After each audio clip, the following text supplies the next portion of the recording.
Hola, hola, bienvenidos y bienvenidas a un nuevo capítulo de Women Lidera, un espacio creado por la Fundación Women para conocer lo humano detrás del ejercicio del liderazgo y hablar un poco de los retos para construir un país sostenible y que promueva la equidad. Hoy nos acompaña Luisa García, trabajadora social, articuladora de diversidad, gestora de proyectos territoriales y columnista. La idea es que hablemos un poco de lo difícil, de lo real, de cómo se sostienen las luchas por la equidad desde el cuidado, la palabra y la acción colectiva. La idea es que hoy podamos conocer un poco desde lo íntimo, con esas grietas, también con esas luces, lo que nos inspira a que más mujeres y jóvenes sigan soñando con la transformación de un país. Lu, gracias por estar aquí, qué rico que estés en este espacio. Ay no, Dani, mil gracias a ti por invitarme, también muy feliz de estar acá. Bueno, y un saludo para quienes nos vayan también a escuchar. Esperemos que cada vez sean más personas que se unan a estos espacios. Lu, un poco leyendo tu trayectoria, tu camino, tus motivaciones, incluso tus escritos, hablas mucho de la equidad, de la diversidad y la inclusión. Veo que ha sido como tu compañera, estos temas han sido tus compañeras como en tu lucha o en tu forma de habitar el mundo. ¿Por qué? ¿De dónde sale todo esto y quién es Luisa detrás de esa historia? Bueno, esa es una historia muy larga, pero voy a intentar hacerla cortica. No, yo creo que yo empecé, mi pregunta ha sido sobre todo por la justicia social. Y yo comencé muy chiquita en una fundación, yo vengo del barrio Castilla, no sé si lo conocen, pues que es un barrio popular, precioso, con una historia muy bella alrededor de lo comunitario, también en medio de la complejidad de lo que es nuestro barrio, ¿cierto? No solamente el sicariato, la prostitución, bueno, ser hija de la década de los 90 y comenzando los 2000, sino también hija de procesos comunitarios. Mi comuna es profundamente rockera, bueno, ya no sé si tanto, pero era en su momento muy rockera, muy comunitaria, y pues ahí comenzaron también las preguntas sobre, bueno, ¿por qué nos pasan estas cosas? Yo empecé muy chiquita en procesos comunitarios, desde los 5 años estaba metida en procesos, desde los 5 años, y eso hizo que también pues tuviera preguntas, como, bueno, ¿por qué hay gente que come menos que yo? Y yo tampoco como tanto, pues porque tenemos hambre, o por qué mis papás ganan este dinero y no de otra forma. Entonces como que eso empezó a generarme muchas preguntas en la adolescencia y me fue llevando a una pregunta por la justicia social, por la desigualdad, por la pobreza, pero también por la capacidad colectiva de salir adelante.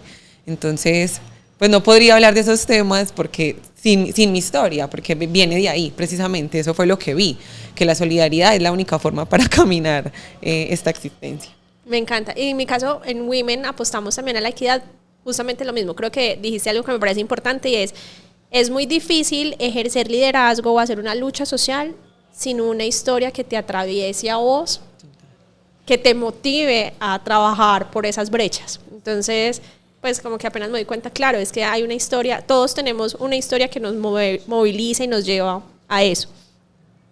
Un poco, contanos de esos desafíos porque muchas historias pasan, muchas personas en Colombia habitan un montón de retos y de brechas, pero no todas las personas se movilizan a cambiar o a buscar transformar el sistema.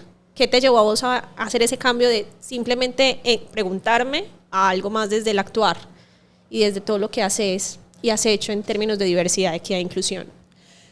Dani, yo creo que viene precisamente de lo que te acabo de decir y es como que yo crecí en el contexto de la respuesta comunitaria y colectiva. Entonces la acción no llegó, la acción hacía parte de la vida cotidiana, ¿cierto? Estábamos en iglesias donde hay que vender empanadas para poder armar un mercado, donde hay que armar mercados en el colegio, donde teníamos que juntarnos con las matronas o con las madres del barrio para hacer otras actividades. Entonces, para mí la acción no llegó, yo creo que yo nací en ella. O sea, es como que es muy difícil para mí pensar en que hubo un tránsito, sí, sino que todo el tiempo lo vi, desde mi familia, de tener que buscar cómo resolver la vida, pero también después del proceso comunitario, ver cómo cada uno y cada una lo estaba haciendo. Yo creo que el desafío más importante para mí ahora, después de algunos años en ese camino, es movilizarme no en función solo de la desigualdad y la escasez, sino en función de la abundancia. Y sí quisiera marcar eso, porque cuando uno viene en ese proceso, pues lo que uno más aprende es la rabia, la indignación ante esa desigualdad, y por eso todo el tiempo la va a actuar, pero también a veces eso enferma mucho. Y yo empecé con muchas preguntas alrededor del cuidado y a decir esto qué tanto es sostenible, mantener esta rabia, mantener esta indignación, pero sobre todo mantener solo el pensamiento en función como de movilizar la escasez en muchas ocasiones. Y hace algunos años, con preguntas, con otros intercambios, con conocer otras personas, empecé a decir, bueno, ¿y si mi acción está en función de traer abundancia? Y la abundancia en todo el sentido, en conexiones, en redes, en amigas, en amores, en experiencias, y bueno, y que también desde ahí fuera mi forma como empezar a traer la justicia. Entonces yo creo que es eso, como que ese ha sido para mí el principal desafío, como saber que no tengo que movilizar solo en función de la rabia, sino también en función de la esperanza, el cuidado y la abundancia. ¿Y cómo ha sido eso? Ha sido muy complejo. Ha sido muy complejo. Pero cuando dices desafiante y complejo, yo creo que hay un reto y es las creencias con las que partimos. Y creo que me pasó también y lo he vivido, y es que muchas de las luchas que yo he querido hacer parten de las rabias de mi historia. Y creo que también estoy en esa transición de, no, venga, pero ¿qué tal si cambio por un acto más de amor, más de cuidado, lo que tú dices, de ver lo próspera que soy solo por el hecho de seguir conectando con personas más grandes que yo? Y pues cambia la mirada de todo. Pero para ti, cuando dices desafiante, ¿qué implica para ti eso? ¿O qué significa que sea complejo y desafiante? Yo creo que lo más desafiante ha sido lo que tú nombrabas de la creencia, y es creerme en abundancia. Uy. Y es como reconocer el contexto del que vengo, reconocer las redes que eso me ha permitido, reconocer que había un ancla también en muchas de esas emociones y que es muy nuevo habitar las otras. Uy, es muy nuevo habitar la abundancia, la esperanza, el cuidado. Entonces yo creo que lo más complejo ha sido también ponerme esa emoción en el cuerpo, porque yo creo que uno no transforma la rabia y la indignación, ella es necesaria, hay que habitarla, sigue siendo una matriz que moviliza profundamente, pero creo que lo más complejo ha sido darle lugar en mi vida, en mi cuerpo, en mi experiencia, a esas otras emociones que también nos merecemos, que también es necesario y que también transforman. También muy conectada con la historia de las brujas, a mí me habitan mucho la historia de las brujas, de ahí viene también mucho de lo que he hecho en mi vida. Y una de las frases que a mí más me gustó de Silvia Federici es que el mundo tuvo que ser desencantado para poder ser dominado. Ella en el Calibán de la Bruja menciona eso precisamente, y es que el asesinato o el genocidio, digamos, en función de las brujas, no fue solo en función de asesinar pues unas mujeres con unas prácticas, sino como de acabar con un proyecto de encantamiento con el mundo, de acabar con un proyecto de mujeres que tenían la capacidad de traer otras energías al mundo, otras acciones. Y cuando yo empecé a leer eso, yo empecé a decir, no, tal vez lo que tengo que hacer es encantar el mundo. Como que la forma de resistencia tiene que ser encantarlo para que, como la forma también de ruptura. Y pues el encanto es una cosa muy compleja porque no nos la han enseñado.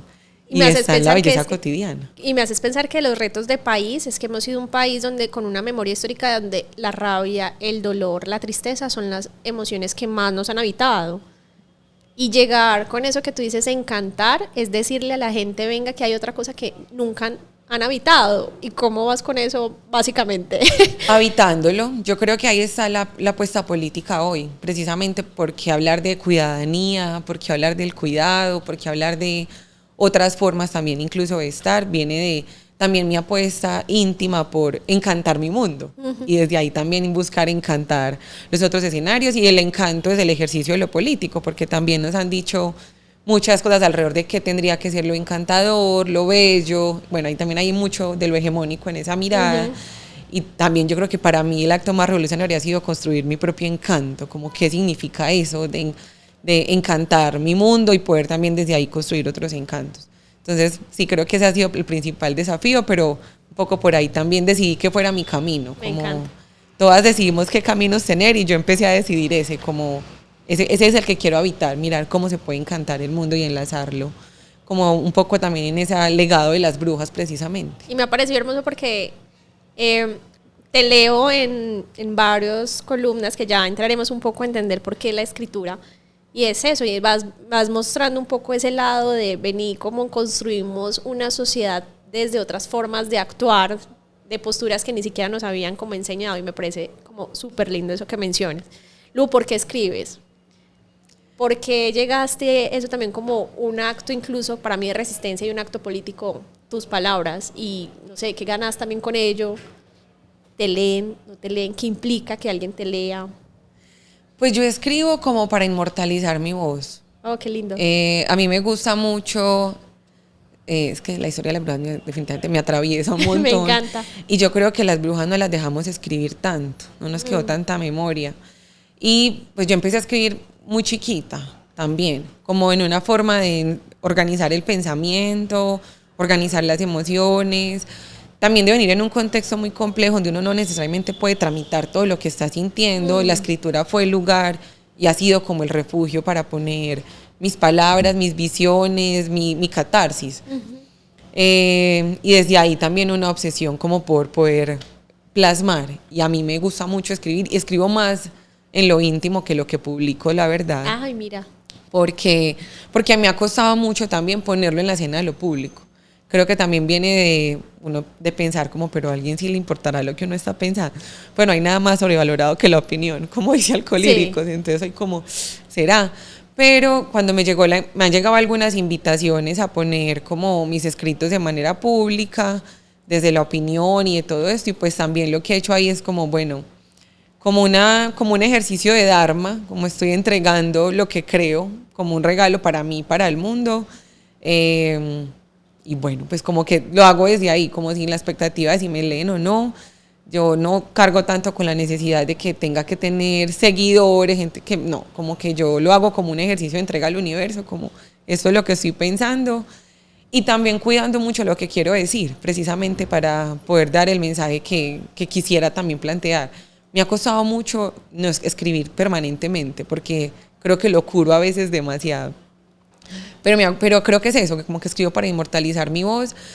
Si me han leído, ha sido muy bello después recibir como, ay, leí tu columna, no, gracias por esto. Pero creo que lo más lindo es saber como que hay unas conexiones, como que uno va ahí tal vez encantando con lo que decíamos ahorita. Que iba a decirte justo eso, que de las cosas que me ha parecido muy lindo y en aras pensando de lo que de esta metáfora, pues de esta forma que estás utilizando de las brujas, y es que no se dejaron escribir, quizás necesitamos más brujas escribiendo. Y me hace pensar que eso que tú estás dejando es también una forma de, quizás hoy llega al quien es, lo que tú dices, hoy genera conexiones, pues no sabemos en qué momento también se pueden convertir en las narrativas de mujeres y voces y brujas que no se han dejado, pues que no se están dejando escuchar. Entonces me parece como también un acto también muy simbólico en medio de todo lo que tú estás conversando, y me parece divino.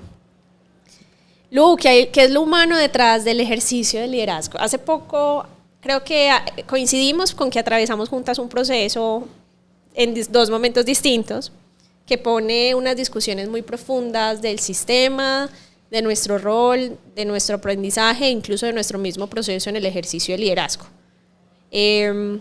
Nos lleva, en mi caso, ese tipo de procesos me llevaron a mí a cuestionar demasiado si lo que estoy haciendo realmente lo debería seguir haciendo, o lo estoy haciendo bien, o lo estoy haciendo mal, o incluso qué necesidad hay veces qué necesidad uno de seguir cuestionando el mundo, como, qué cansancio, porque simplemente no me dejo llevar y ya hay que hagan conmigo lo que les dé la gana. Y es como eso, ¿cómo ha sido para ti ese ejercicio del liderazgo? ¿Qué es lo humano detrás de esto? Y sobre todo, ¿en qué momentos a ti te han llevado también como a decir como, esto hay que seguir haciéndolo porque ajá? Bueno, yo creo que no existe liderazgo que no sea humano. Liderazgo es una palabra demasiado humana. Pues no. Sí, yo creo que en otras especies hay otras formas de habitar, no sé si el poder, la autoridad, la toma de decisiones, el hacerse cargo. Sí. Pero creo que esa es una palabra demasiado humana, llena de muchas cosas también. Yo siento que el liderazgo en mi vida llegó como lo que te decía ahorita, como que no hay un antes y un después. Para mí es demasiado raro, porque yo siempre he generado acciones de cambio. O sea, yo siempre me he sentido parte de comunidades, de colectivos, de familias, de un entorno en el que hay que hacer cosas. Es que cuando tú vives con 8 o 10 personas en una casa, toca ejercer el liderazgo. Pues, o sea, sí o sí hay que tomar acciones allí, y hay que ponerse de acuerdo con otros y con otras, y hay que construir.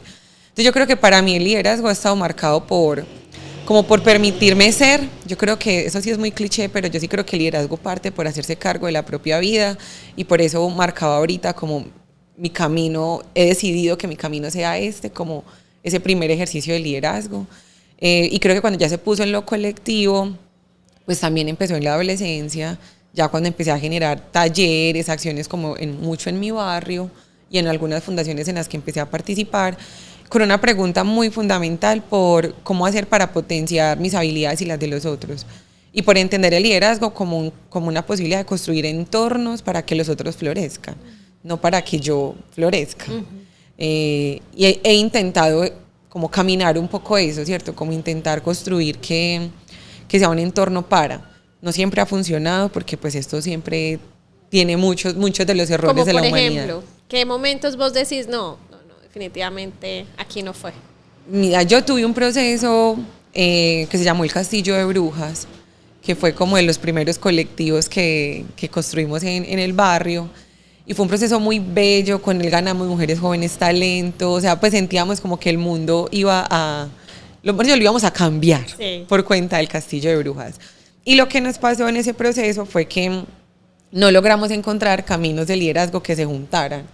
Y terminamos quemándonos, terminamos siendo un grupo de mujeres muy talentosas, muy tesas, muy habilidosas, con muchas ganas de comerse el mundo, que nos quemamos entre nosotras. Y eso para mí fue un quiebre, porque entendí que tal vez necesito construir otras formas para estar con otras y tengo que desaprender. Pero me gustaría como ahí ahondar un poquito, y es qué significó eso, porque muchas personas hoy, creo que dentro de las narrativas de odio, dentro de los discursos que nos separan, desde las formas en que estamos generando nuevas sectas, pues como que eso se está materializando cada vez más y como que no encontramos formas para trabajar y conectar con otras personas, incluso cuando piensan y actúan completamente opuesto a lo que yo hago. ¿Cómo llevaste eso de pronto en un aprendizaje, o eso en qué se reflejó?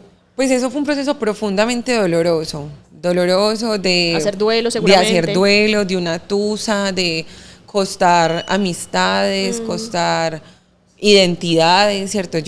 Para mí no ha sido tan sencillo volver a hablar de las brujas después del castillo. Creo que apenas estoy volviendo a hablar de ella como con otra fuerza. Pero a mí el aprendizaje allí fue lo que me llevó al cuidado. Yo busqué, como diciendo, yo necesitaba entender qué nos había pasado. Como porque un proceso que tenía todo para ser exitoso, para transformar, donde yo sentía que toda mi energía política y transformadora podía ponerse, como porque se cayó. Y en medio de esa angustia, pues decido empezar a hacer la maestría. Leo El País de las Mujeres de Gioconda Belli. Ella tiene una frase que dice que vamos a promover la cuidadanía como la forma del partido político que ellas nombran en el libro. Y a mí me causó mucha curiosidad esa palabra. Y yo, ¿cómo así que cuidadanía? Y ahí empecé a investigar, decidí hacer la maestría sobre cuidadanía, era sobre filosofía política feminista, y hago una narración sobre qué ha significado el cuidado. Y entendí que lo que nos pasó en el castillo era que no nos cuidamos. Y yo creo que eso es lo que nos pasa en los procesos sociales hoy. Hay más discurso, hay más ejercicios de ese liderazgo individualizado y hegemónico que prácticas de cuidado. Nos cuesta mucho preguntarnos por qué es lo que hay que poner aquí en el centro, qué es lo más importante de este proceso, qué es lo que queremos que quede como legado. Es más importante los vínculos o las acciones, es más importante el proceso o el resultado, es más importante quienes empezaron a quienes estamos llegando, o cómo navegamos eso. Y el cuidado hay que preguntárselo y hay que construir las prácticas también. Así como uno arma las planeaciones a cada año, uno debería preguntarse cuáles son las prácticas de cuidado, claro, cada año. Y reconocer si esas prácticas de cuidado reproducen control o reproducen emancipación y libertad. Y para mí eso me transformó, porque dije, creo que eso fue lo que nos pasó. Éramos un montón de mujeres muy tesas que no sabíamos cómo cuidarnos, ni a nosotras mismas, y por ende ni siquiera a lo colectivo, y era natural que termináramos como terminamos. Creo que ahí empezó también mi ruptura por decir, yo quiero ser pues como una maga para el cuidado, quiero ser una líder del cuidado, y como una apuesta obviamente en las contradicciones, eso nunca tiene, pues eso no es puro, pero sí como el horizonte. De decir, yo no solo me voy a preguntar qué hay que hacer, sino también cómo quiero cuidarme, cómo quiero que me cuiden y cómo quiero cuidar. Y ojalá cada vez más pudiéramos poner eso como tema central. Como un tema central. Porque yo sí creo que eso es lo que sostiene la vida, precisamente. Contanos más de qué es ese cuidado. ¿Qué significa eso? Porque creo que ahora están surgiendo un montón de dinámicas, sistemas de gobernanza, están surgiendo políticas alrededor del cuidado, pero ¿eso qué implica? Bueno, el cuidado es una categoría, así como el liderazgo, pues tiene 55 Sí, mil que definiciones. es que yo lo puedo, para mí el cuidado puede ser, no sé, tiempo de calidad, pero para otra persona puede ser literalmente la atención, no sé, una madre cuidadora de una persona que requiere determinadas acciones en el día a día, o incluso para las mamás tradicionalmente puede ser solo el hecho de hacerte una comidita como a ti te gusta, pero esto puede ser como que tiene una definición muy amplia y compleja. Sí, pues el cuidado desde una perspectiva feminista son todas las prácticas que hacemos para sostener la vida. Y esa es la clave, o sea, el cuidado es la actividad específica que sostiene la vida. Y eso pasa por las actividades cotidianas, desde comer, vestirse, bañarse, tener una vivienda, tener vínculos, porque los vínculos hacen parte del sostenimiento de la vida, como también por tener ciudadanías, instituciones y todo un andamiaje, digamos, de organización social que sostenga la vida. Esa es como la clave, digamos, en la definición de los cuidados. Desde ahí hay muchas corrientes, ¿cierto? Hoy hay una corriente muy fuerte que es la economía de los cuidados, que es la que está haciendo las preguntas por la redistribución de las actividades del hogar. El uso del tiempo. Del uso del tiempo, y es decir, las mujeres estamos gastando, sobre todo en Colombia, alrededor de 10, 12 horas diarias en labores de cuidado doméstico no remunerado, y eso hace que tengamos un montón de complejidades para acceder a otras cosas. Entonces hay una pregunta por la redistribución de las labores del cuidado, pero también por cómo redistribuir esto en el Estado, en el mercado, en las comunidades, no solamente en las familias, que eso es construir otro orden social, que eso también es muy bello, pues como que yo siento que la economía de los cuidados coloca la grieta donde tiene que colocarla para transformar este sistema que nos ha tenido acá. Hay otras perspectivas alrededor de la ética de los cuidados, que es ese principio, ese valor de decir que no nos vamos a hacer daño, que esa es una pregunta muy potente, qué significa hacernos daño y cómo repararnos y restaurarnos, cómo poner en el centro el tejido social, los vínculos y todo lo demás. Y pues yo creo que también hay otra perspectiva que es la que estamos empezando a construir algunas, que es lo que nombramos como cuidadanía, y es cómo construir participación, Estado y democracia desde la base del cuidado. O sea, ¿qué significa que las políticas públicas se pregunten primero por el cuidado? O sea, ¿cómo sería la redistribución financiera de Medellín si la pregunta estuviera por el cuidado? Pues tal vez no estaría queriendo montar un parque acuático, estaría de pronto pensando en la seguridad alimentaria, en mayores centros gerontológicos, en unas vías mucho más amplias para poder caminar, porque somos una ciudad que está envejecida. Entonces, creo que la cuidadanía pone la pregunta por cómo construimos lo público desde la base de los cuidados, pues que es también un poco como donde ha estado como mi intención de poner reflexiones y preguntas. Entonces, el cuidado son las actividades específicas que hacemos para sostener la vida, y eso pasa desde comer hasta hacer Estado y participación y democracia. ¿Y Luisa cómo se cuida? Qué buena pregunta. Yo me cuido pues parando. Te cuidas, eso te iba a decir, sí. Te cuidas. Sí, pero también ha sido complejo construir las prácticas de cuidado. Por eso es la revolución. Que la revolución no es que uno ya la tenga, sino que es el camino que escogió. No, y que está siguiendo. Y que está ahí. Y que el mundo te dice, haga, muévase, no pare. Entonces yo creo que yo he aprendido a cuidarme, pues primero como aprendiendo a parar, como saber que no todo tengo que hacerlo, en no todo tengo que estar, y en no todo tengo que hablar. Que eso también nos cuesta mucho a quienes hemos ejercido voces públicas. Y pues y las prácticas cotidianas, desde haber elegido un círculo que me ame profundamente, pues como mis amigas, mi familia, mi pareja, mis animales, como que saber que yo abro la puerta de mi casa y sé que hay un entorno que me cuida. En haber construido un templo también como ese hogar y esa hoguera. Y desde las prácticas, pues como hay que hacer deporte, hay que de vez en cuando meditar, hay que hacer yoga, bueno, todo lo que uno tenga que hacer en función de eso. Creo que esas han sido mis prácticas de cuidado. Y también, a propósito de lo público, decidir qué pongo en mi trabajo y qué no. Entonces, una práctica de cuidado para mí es, por ejemplo, saber qué energía pongo en mi mundo laboral, pero también en dónde pongo mi servicio y mi trabajo voluntario, que sin duda está con estos temas, y diferenciar eso ha sido una práctica de cuidado también para mí, por ejemplo. Y muy potente, de hecho, esos límites normalmente y hablo por mi historia, pues también me ha costado, y es como no es tan fácil marcar límites donde aquí no tengo por qué ejercer X o Y rol. Exacto. Porque simplemente, no sé, este sistema no lo necesita y no tampoco quisiera dar esa energía acá. Sí. Pero en otros espacios donde puedo estar dispuesta a dar otra energía, y eso creo que no es tan fácil. Sí, yo creo que esa es la principal práctica de cuidado, y es uno saber cómo porcionarse, en dónde poner los ejercicios.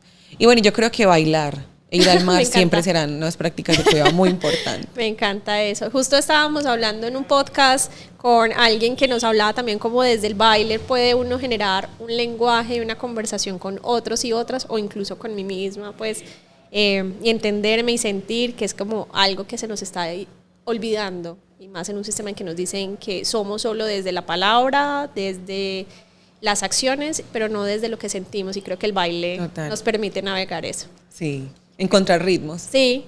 Y fluir en distintos momentos, en distintas formas, me encanta eso. Lu, gracias por estar en este espacio. Creo que me llevo una conversación personal, sobre todo en el cuidado que también tengo conmigo misma y con las personas que están a mi alrededor. Creo que es fundamental hoy fortalecernos en esa gran palabra y en ese gran sentir que es cuidar. Y simplemente honrar el hecho de que hoy podamos coincidir y que podamos traer en este espacio tu mirada y tu historia, y qué lindo que hoy estés navegando nuevas formas de habitar el mundo desde una mirada más amorosa y esperanzadora. No sé si de pronto pudieras decirle a alguien pues cómo empezar a navegar eso, porque creo que en Colombia se nos ha estado olvidando mucho cómo navegar el amor, la esperanza y el cuidado. Yo creo que, primero gracias también por esta invitación, gracias por creer que también mi voz puede aportar en lo que estás haciendo. Así que también honro un montón como lo que estás promoviendo, y gracias. Y no, yo diría que creo que tenemos que recordar, ese es un país que se ha cuidado mucho, ese es un país que se ha amado un montón y que los lazos son los que nos han sostenido. Ese es un país que ha recogido los muertos de los ríos, que ha tejido, que ha sacado banderas blancas. Es un país que volvió a escribir, que es capaz de cantar en medio del dolor, y yo creo que nos tenemos que recordar eso más que solamente los asesinatos que hemos tenido. Y yo creo que esa es como la práctica de cuidado, porque uno sí elige a qué quiere alimentar, y eso no significa no desconocer lo otro, porque no hay que desconocerlo, y jamás el mensaje será que no lo miremos, sino también recordar esa otra parte, porque en medio de cuerpos que se iban por un río, habían comunidades enteras recogiéndolos. Y creo que si le ponemos más la mirada a eso, pues también, es que el cuerpo ya de una se pone en otra sintonía. Sí, entonces yo creo que le diría eso al país, y es que tal vez nos tenemos que recordar que nos hemos amado un montón, que es un país que tiene la capacidad de cantar, de bailar, de tener un montón de formas para resignificar la vida, y que ahí están los principales cuidados. Y entregaría eso, que nos preguntemos por el cuidado. Me encanta. ¿Qué significa? Creo que me llevo muchas cosas, pero para cerrar este episodio simplemente es recordarnos justo eso que acabas de decir. Y yo no sé si ni siquiera es recordarnos, es simplemente decírnoslos para que como que nuestro cuerpo diga, claro, nos estamos narrando una sola única historia sobre el conflicto, la violencia, la tristeza y los dolores de Colombia, que son fundamentales para entender de dónde estamos y quiénes somos y hacia dónde vamos, pero no estamos contando la historia de el otro lado, del amor, del cuidado, del movernos, del bailar alrededor de estos dolores, y que eso hace, sin duda alguna, nos convierte en colombianos y colombianas. Creo que no todo el mundo puede contar eso, y me parece hermoso eso. Así que, Luisa, gracias de nuevo. Gracias a ustedes. Con esto despedimos este episodio. Los esperamos para otro capítulo de Women Lidera. Bye, bye.